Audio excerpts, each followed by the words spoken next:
تو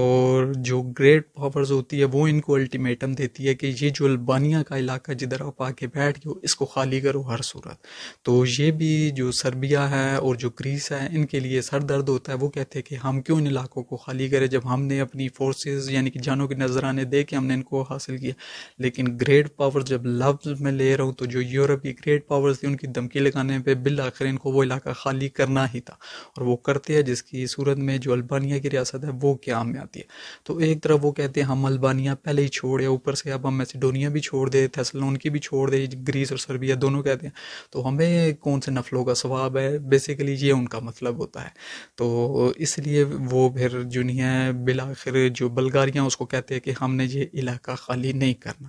تھوڑا بہت بلغاریہ کا میں آپ کو بتاؤں کہ جو اس کے زار ہوتے ہیں فرڈینینڈ جو یہ ہوتے ہیں، یہ بیسیکلی جب یہ جنگ شروع ہونی ہوتی ہے خلافت عثمانیہ کے خلاف تو یہ سب سے پہلے بڑھ چڑھ کر سامنے آتے ہیں، آگے آتے ہیں کہ یہ اس جنگ کو کہتے ہیں کہ یہ کروسیڈ ہے، ایک طریقے کا صلیبی جنگ اس کو کہتے ہیں کہ ہولی مشن کہتے ہیں. وہ کہتے ہیں کہ یہ جنگیں ملکوں کی نہیں، یہ بلکہ جو لڑائی ہے کراس کی اور کریسنٹ کی. یعنی کہ آپ نے دیکھا ہوگا اگر آپ نے ارطغرل غازی یا یہ کلس عثمان کے ڈرامے دیکھے کہ وہ اپنا جو جھنڈا ہے اس کے اوپر چاند بناتے ہیں. تو وہ کہتے ہیں کہ یہ چاند کی اور کراس کی جو کرسچینٹی کا سمبل ہوتا ہے ان دو کی آپس میں لڑائی ہے، نہ کہ یہ ملکوں کی. تو وہ اس کو کروسیڈ کا مشن تصور کر کے اس کے خلاف آگے بڑھ چڑھ کر حصہ لیتے ہیں. سب سے بڑی جو فوج ہوتی ہے 6 لاکھ کے قریب وہ بلغاریہ کی ہوتی ہے. اس لیے سب سے زیادہ جو اموات ہوتی ہے، جو مالی نقصانات ہوتے ہیں وہ بھی بلغاریہ کو ہوتے ہیں. اس لیے وہ سمجھتے ہیں کہ ان کے ساتھ دھوکا ہوا ہے. اور دھوکا ان کو اس لیے بھی ہوتا ہے کہ جب فیل یعنی کہ ہوتا ہے کہ ان کو دھوکا ہوا ہے کیونکہ وہ یہ خواب دیکھ کے بیٹھے ہوئے تھے کہ جو کانسٹینٹینوپل ہے وہاں پر ان کو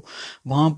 کا بھی ان کو کراؤن مل جائے گا. وہ کس وجہ سے ان کے جو خیالات ہوتے ہیں، جو یہ کہتے ہیں دیوانے کا خواب ہوتا ہے، انہوں نے یہ دیکھ رکھا ہوتا ہے کہ ایک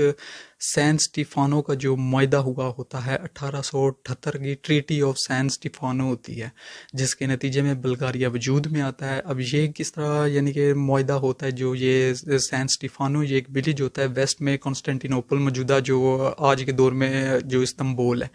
تو ادھر یہ ایک علاقہ گاؤں ہے، وہاں پر یہ ٹریٹی سائن ہوتی ہے رشین آفیشلز کے بیچ میں اور خلافت عثمانیہ کے بیچ میں 1877 سے 1878 کے درمیان ایک لڑائی ہوتی ہے اور جس میں جو کامیابی ملتی ہے وہ رشین فورسز کو ملتی ہے اور جو خلافت عثمانیہ ہے ان کو جو نہیں شکست ہوتی ہے رشین فورسز سے. اس کا نتیجہ کیا نکلتا ہے کہ پھر ان کو یہ ٹریٹی آف سین سٹیفانو کا معاہدہ کرنا پڑتا ہے. اب جب وہ یہ معاہدہ کرتے ہیں اس میں جو سب سے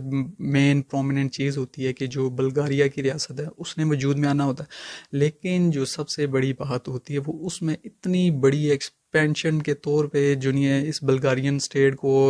کرتے ہیں معاہدہ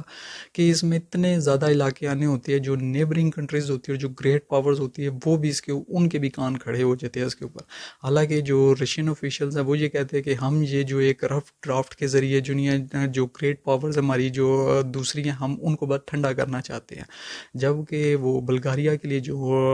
پلان دیتے ہیں، جو نقشہ دیتے ہیں، اس میں وہ اتنے بڑے علاقے اس میں شامل کر دیتے ہیں جیسے کہ پورے کا پورا ایسٹرن اور ویسٹرن جو ہے تھریس کا علاقہ، اس کے علاوہ جو پورے کا پورا میسیڈونیا ہے، پھر جو کانسٹینٹینوپل ہے اور جو ایڈرن ہے. وہ بھی کہتے ہیں کہ اس سین سٹیفانو جو ٹریٹی ہے اس کے جو ذریعے ہے وہ جو ٹیبل نیگوسیشنز ہوتی ہیں ان کے ذریعے وہ خلافت عثمانیہ سے لکھوا لیتا ہے رشین آفیشیل جو ہوتے ہیں بلغاریہ کے حق میں. تو حالانکہ اس کا ایم یہ ہوتا ہے کہ میں کسی طرح جو میری رائیول پاورز ہے جو اس وقت کی یورپین گریٹ پاورز ہیں ان کو بس جو نہیں ہے ٹھنڈا کر سکوں. لیکن وہ بھی اس چیز کے اوپر جو نہیں ہے اپنے ریزرویشن تحفظات شو کرتے ہیں کہ یہ تو بہت بڑی کسی ریاست کا قیام کرنے جا رہا ہے. تو کیونکہ جو بڑی طاقت ہوتی ہے وہ ہمیشہ اسٹیٹس کو اور جو نہیں ہے بیلنس آف پاور کو ترجیح دیتی، کسی ایک سائڈ کو زیادہ طاقتور نہیں ہونے دیتی.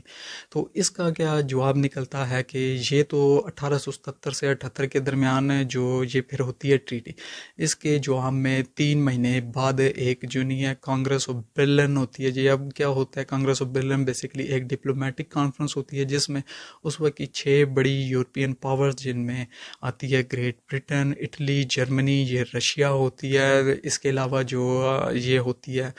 خلافت عثمانیہ یہ بھی آتی ہے، آسٹرین ہنگرین امپائر بھی ہوتی ہے، پھر جو یہ 4 بلکن ریاستیں ہوتی ہے کہ رومانیہ، سربیا، گریس اور مونٹے نیگرو، یہ یعنی کہ 4 جو اس وقت بالکن ریاستیں ہیں یہ بھی ادھر ریپرزینٹیٹیو کے طور پر آتی ہیں۔ اور پھر جو اس کانگریس آف برلن کے اینڈ میں جو ٹریٹی آف برلن آتی ہے سامنے، اس کے نتیجے میں یعنی کہ ٹریٹی آف سین اسٹیفانو کے بعد یہ 3 مہینے بعد یہ والا ڈرافٹ پھر تیار ہوتا ہے، جس کے نتیجے میں دوبارہ سے جو بالکن ریجن ہے اس کے بارڈرز کو ڈیمارکیٹ کیا جاتا ہے، اور یہ جو ایکسپینشن ہوتی ہے بالکن، یہ جو بلغاریہ کی ہے جو رشین ٹریٹی کی صورت میں ہوتی ہے، اس کو روکا جاتا ہے۔ ورنہ جو وہ خواب لے کے بیٹھا ہوتا ہے جو زار ہوتا ہے فرڈینینڈ بلغاریہ کا، وہ تو یہی سوچ کے بیٹھا ہوتا ہے کہ میں جو نہیں ہے کنسٹنٹینوپول کے اندر جو جا کے اپنی تاج پوشی کرواؤں گا، اور یہ خواب اسی کو دوبارہ وہ کرنے کے لیے عملی جامہ پہنانے کے لیے وہ ایکسپینشنسٹ عزائم رکھ لیتا ہے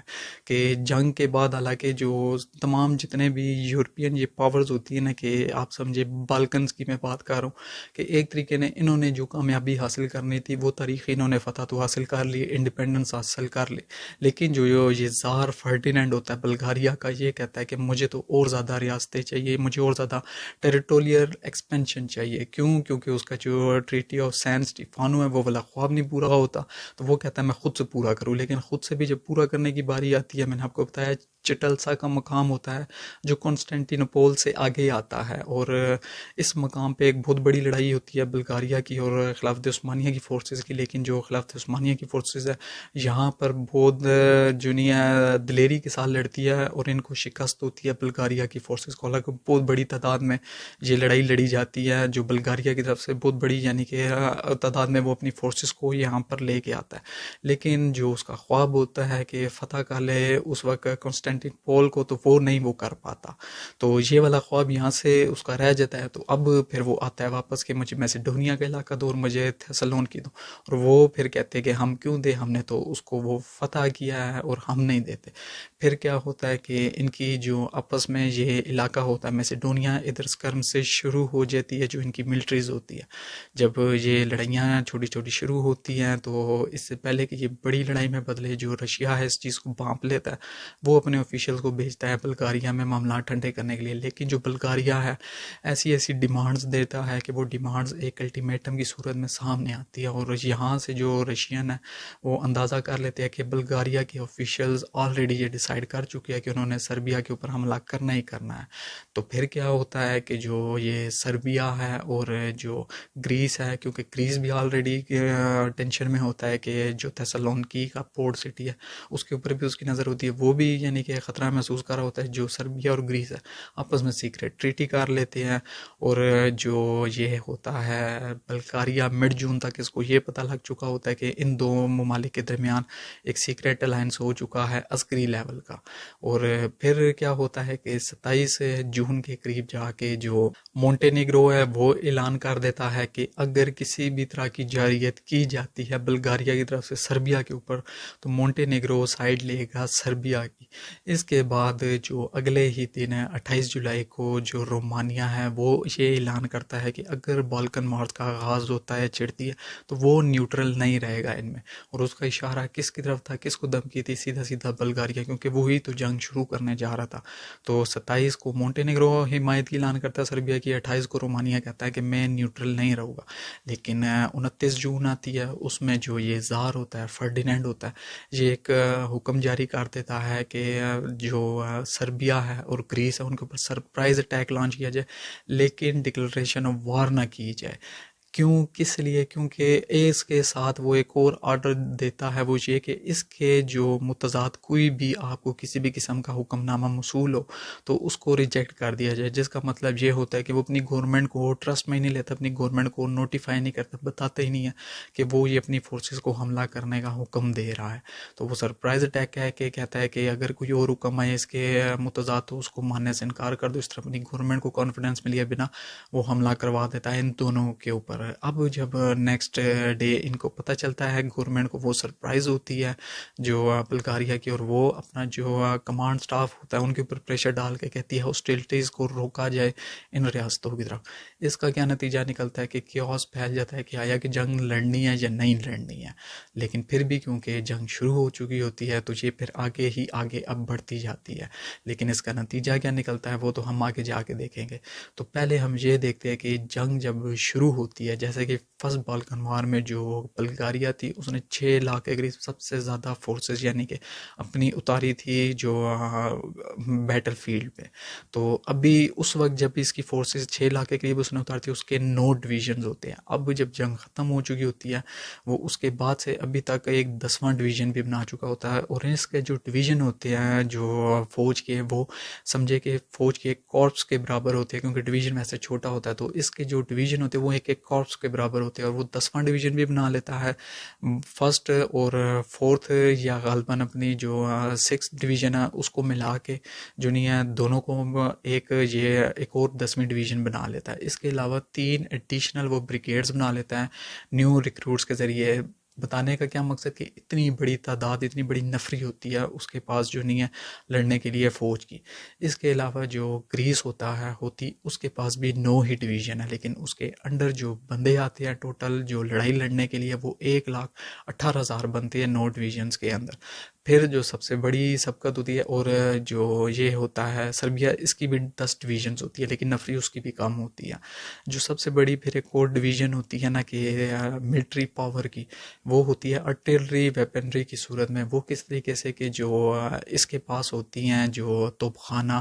جو گریس ہے، اس کی ٹوٹل 10 ڈویژن کے پاس 176 کے قریب ہوتی ہے، اور 230 ہوتی ہے سربیا کے پاس، اور اکیلے بلغاریہ کے پاس 1116 کے قریب یہ آرٹلری کے توپ خانے ہوتے ہیں۔ یعنی کہ یہ ریشو بنتا ہے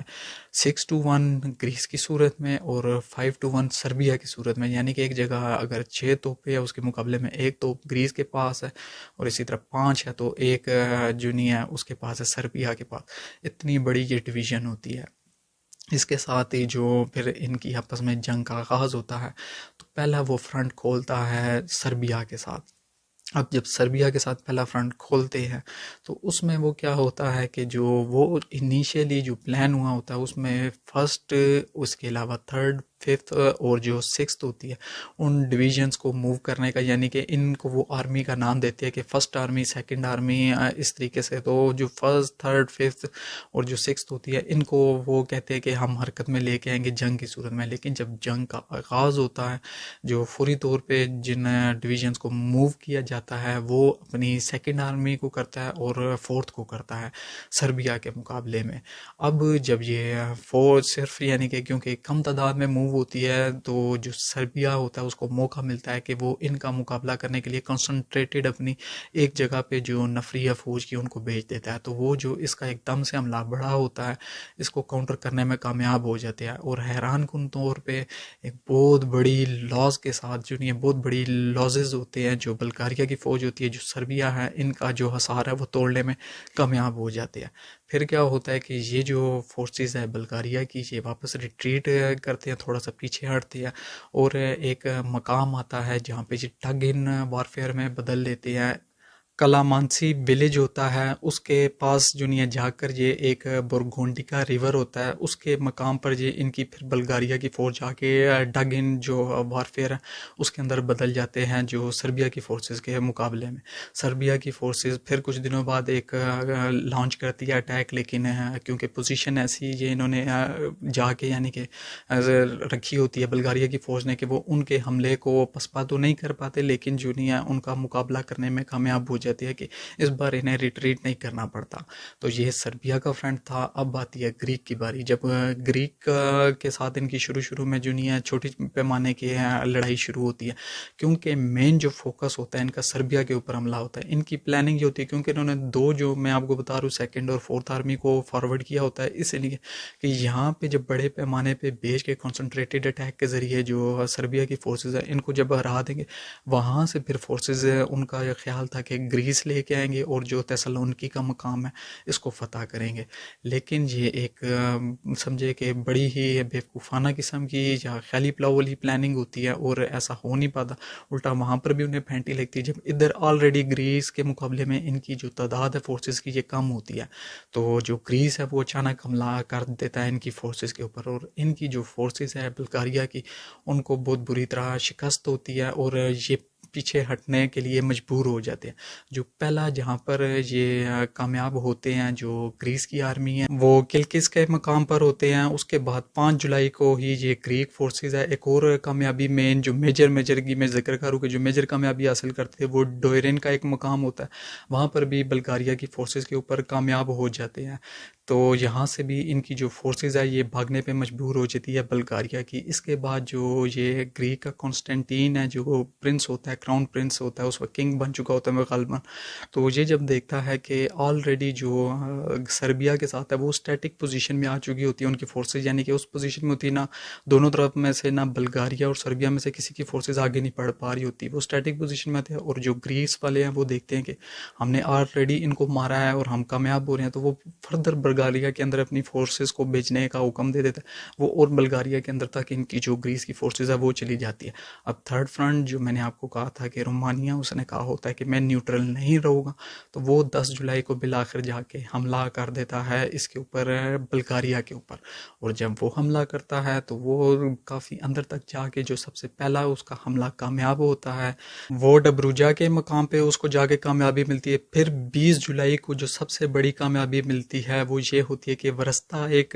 جو جگہ ہوتی ہے اس 116 کلومیٹر صرف جو کیپٹل ہوتا ہے صوفیہ اس کا بلغاریہ کا، اس سے صرف دور 116 کلومیٹر تک کا یہ علاقہ یہ ورستا ہوتا ہے. ادھر تک جو ان کی فورسز ہے وہ پینیٹریٹ کر کے اس کو جو نہیں ہے سمجھے کہ اتنی کوئی بڑی ریزسٹنس نہیں ملتی اور وہ وہاں تک پہنچ جاتی ہے. اور پھر اس وقت کے حساب سے دنیا کا پہلا کیپٹل بن جاتا ہے یہ صوفیہ بلغاریہ کا، جہاں پر دشمن ملک کی جو ایئر فورس ہے وہ فلائی کرتی ہے. بلغاریہ کی جو یعنی کہ کیپٹل کے اوپر جو رومانیہ کی ایئر فورس ہے وہ فلائی کرنا شروع کر دیتی ہے، اور وہ ایک تو فوٹو ریکونیسانس کرتے ہیں، یعنی کہ جو کہتے ہیں کہ سرویلنس وغیرہ کہ کیا صورتحال ہے کیا نہیں اس کو کہتے ہیں. دوسرا جو نہیں ہے وہ کرتے ہیں وہاں پہ جو لیو ڈراپ کرتے ہیں کہ جو پروپیگنڈا لیو ڈراپز ہوتے ہیں. کیا ہوتا ہے یہ پروپیگنڈا لیو ڈراپ کے، یعنی کہ پمفلیٹس پھینکتے ہیں مختلف پروپیگنڈا وغیرہ کی صورت میں کہ جس کے اندر کچھ وہ چیزیں ایسی ہوتی ہے کہ یا تو لوگوں کو خوف دلایا جائے کہ اتنی مار پڑ چکی ہے یہ فرنٹ پہ ہو رہا ہے، یا پھر جو نہیں ہے ان کے اندر انسائٹ ان کو کیا جائے کہ اپنی ہی حکومت کے خلاف اٹھ کھڑے ہوئے احتجاج کریں، نہیں تو نہیں کریں گے. تو جس طرح یہ تھا امریکہ نے جاپان کی صورت میں کیا تھا جب اس نے یہ 2 بم گرائے تھے ہیروشیما اور ناگاساکی پہ، تو یہ پروپیگنڈا لیو ڈراپ بھی اس نے کیا تھا، اور دوسرا فوٹو ریکونیسانس اس کی ایئر فورس نے رومانیہ نے کیا تھا. اتنے میں اب جب وہ یہ دیکھتا ہے سلطنت عثمانیہ ساری سچویشن کو دیکھ رہی ہوتی ہے کیونکہ یورپ سے تو ختم ہو گئی ہوتی ہے لیکن ابھی یہ مڈل ایسٹ سائڈ پہ بیٹھی ہوتی ہے. تو جب سلطنت عثمانیہ دیکھتی ہے کہ ایک کوئی ریزسٹنس نہیں ملی اور رومانیہ اتنے اندر تک کیپٹل کے قریب تک گھس گیا، پھر وہ یہ فیصلہ کرتے ہیں جو ایڈرینوپل جس کا میں نے کہا تھا تاریخی مقام اور فارمر کیپٹل ہوتا ہے اس سلطنت عثمانیہ، اس کے اوپر حملہ کر کے اس کو بلغاریہ سے لے لیتی ہے. تو چاروں طرف سے جو بلغاریہ ہے وہ گرا جاتا ہے، چاروں طرف سے اس کو مار پڑتی ہے، اس کے علاقے چلے جاتے ہیں. بالآخر اس کا کیا نتیجہ نکلتا ہے کہ اگست میں پھر یہ ایک ٹریٹی مل بیٹھ کے جو گریس ہے، سربیا ہے، رومانیہ ہے اور مونٹینیگرو اس کے ساتھ سائن کرتا ہے جس ٹریٹی کا نام ہوتا ہے بیوکریسٹ. اس ٹریٹی کے ذریعے وہ جو نہیں ہے پھر ایک ڈیمارکیشن دوبارہ سے کرتے ہیں، جو سلطنت عثمانیہ ہوتی ہے اس کے ساتھ ایک الگ ٹریٹی وہ سائن کرتا ہے پیس معاہدہ، جس کے نتیجے میں جو یہ ایڈرینوپل ہے یہ چلا جاتا ہے سلطنت عثمانیہ کے پاس، اور یہ جو بیوکریسٹ ٹریٹی ہے اس کے ذریعے پھر نئی ڈیمارکیشن ہوتی ہے جس کے نتیجے میں جو بلغاریہ ہے اس کا پھر جو سائز ہے پہلے کی نسبت جو فرسٹ بالکن وار کے نتیجے کی بعد جو سامنے آتا ہے اس کے مقابلے میں اب اس کی 16% جو باؤنڈریز ہے ٹیریٹریز ہے وہ بڑھ جاتی ہے. جو سربیا ہوتا ہے اس کی 100% بڑھ جاتی ہے، اور جو ہوتا ہے گریس اس کی 68% جو ٹیریٹریز ہے اس میں ایکسپینشن ہو جاتی ہے. تو اس طریقے سے نئی ڈیمارکیشنز ہوتی ہے جس میں یہ سارے علاقے بڑھ جاتے ہیں. لیکن یہ بات ابھی ادھر نہیں رکتی کیونکہ جو گریس یہ بلغاریہ ہوتا ہے یہ ابھی بھی خوش نہیں ہوتا، اور اس کا نتیجہ یہ نکلتا ہے کہ یہ سینٹرل پاورز کو جا کے پھر 1915 میں دوبارہ جوائن کرتا ہے. تو وہ اس کے اوپر الگ ولاگ بنا ہوگا. تو امید کرتا ہوں جو سیکنڈ بالکن وار ہے تو یہ آپ کو سمجھ آئی ہوگی، اور امید کرتا ہوں کہ آپ کو پسند آیا ہوگا یہ ولاگ. اس کے ساتھ ہی مجھے اپنی دعا میں یاد رکھے، اپنا ڈھیر سارا خیال رکھے. اللہ حافظ.